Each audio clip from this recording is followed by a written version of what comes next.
Hello viewers, welcome back to another video. MMB Zakir Hussain is talking in front of you and this video is showing from the YouTube channel MMB Zakir Hussain Vlogs. Viewers, অনেক দিন পর গ্রামে আসছি, গতকাল ঢাকা থেকে অনেক দিন পর গ্রামে আসছি। এই মোটামুটি পদ্মার পরে হাঁটতেছি। পদ্মার পরে পরিবেশটা অনেক মেঘাচ্ছন্ন, মানে বৃষ্টি নামছে কিছুক্ষণ আগে, আকাশেও মানে মেঘাচ্ছন্ন, বাট পরিবেশ অনেক চমৎকার।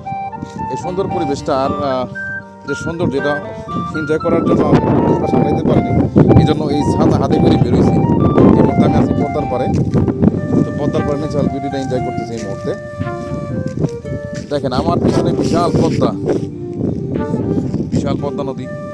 আমি আসলে অনেক জায়গায় অনেক রকমের ভিডিও করি, বাট আসলে পদ্মা নদীর ভিডিও অনেক দিন যাবত করা হয় না। তো গতকাল আসছি আমার গ্রামে, আমার গ্রামের পাশে, গ্রামে বলতে আমার গ্রামই হচ্ছে পদ্মা নদী। হ্যাঁ, আমার বাড়ি থেকে মাত্র 2-4 মিনিট লাগে। তো আসছি পদ্মার পাড়ে ঘোরার জন্য। তো ভিডিওটা আপনাদের সাথে শেয়ার করলাম যে আশেপাশের পরিবেশটা কত সুন্দর। দেখেন পদ্মা নদী ইজ লাইক এ শিয়া নাও, একদম সমুদ্রের মতো লাগতেছে পদ্মা নদীটাকে। আপনারা আসতে পারেন ঘোরার জন্য।